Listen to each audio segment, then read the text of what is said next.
السلام عليكم ورحمة الله تعالى وبركاته.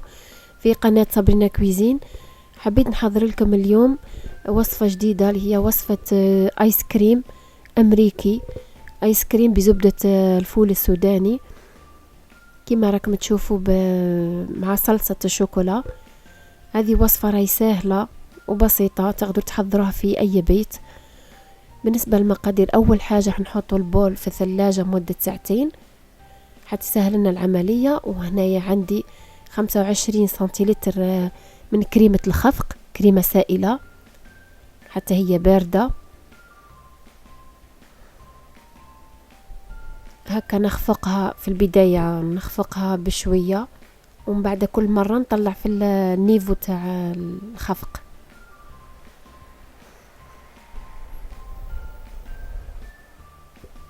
خليها تخفق بشوية بشوية حتى تكون الكريمة متماسكة.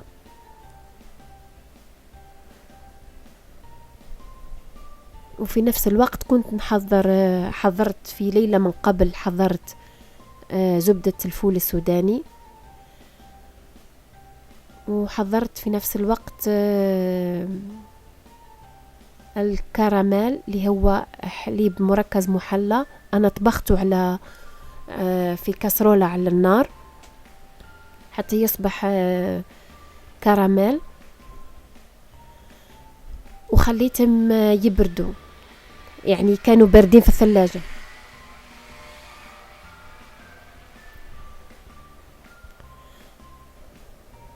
يعني كل شيء بارد في بارد.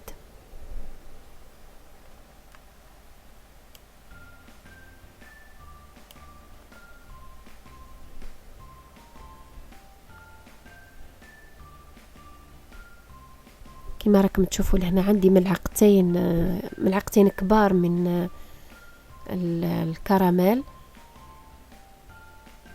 اللي هي حليب مركز محلى. انا طبخته على النار، طبخته في كسرولة حتى اصبح كراميل وخليته في الثلاجة برد.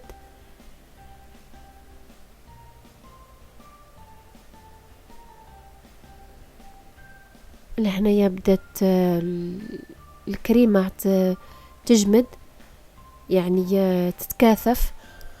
راح نبداو نحطوا لهذيك الكراميل.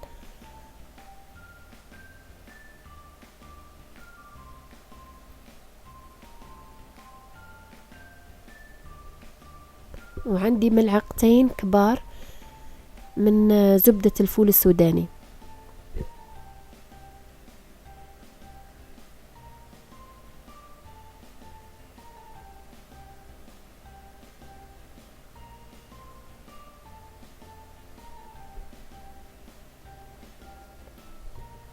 ومن بعد راح نرفعوا درجة الخفق درجة عالية حتى تتجانس كل المواد مع بعض.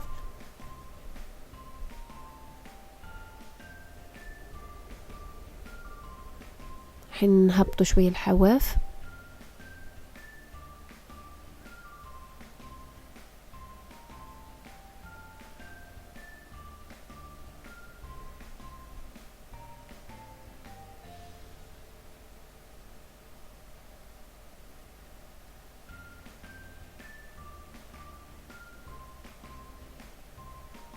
كما راكم تلاحظوا هاو الايس كريم موجود عندنا.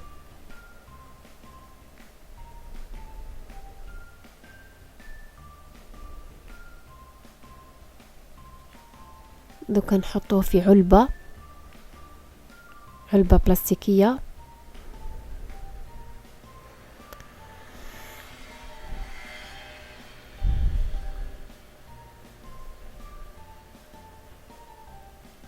ونحطوه في المجمد على الأقل 6 سوايع.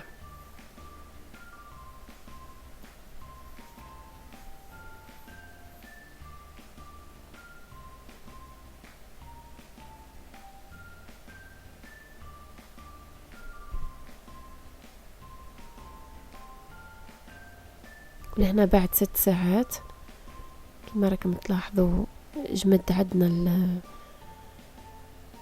راح نحطه لكم في كاس تاع الايس كريم.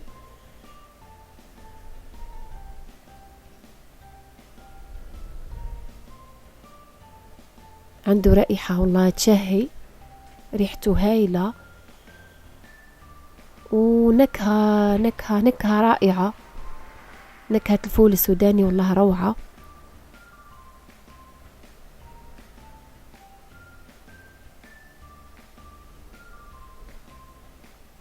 لهنا عندي هذه لاصوص، هذه صوص أمريكية ثاني،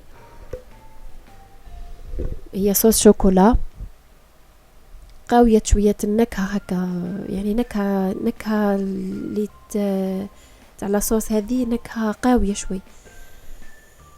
كما راكم تلاحظوا لهنا الايس كريم تاعنا وجد. وبالنسبة لهذا الايس كريم، هما في امريكا يحبوا يحطوا بزاف الايس كريم، يحطوا عشوائي. انا فضلت نحطه على الطريقة الامريكية. كما راكم تلاحظوا، نتمنى انه يعجبكم الفيديو، ولا كان عجبكم الفيديو كليكوا في جيم، ولا اذا حبيتوا المزيد اشتركوا في القناة. والسلام عليكم.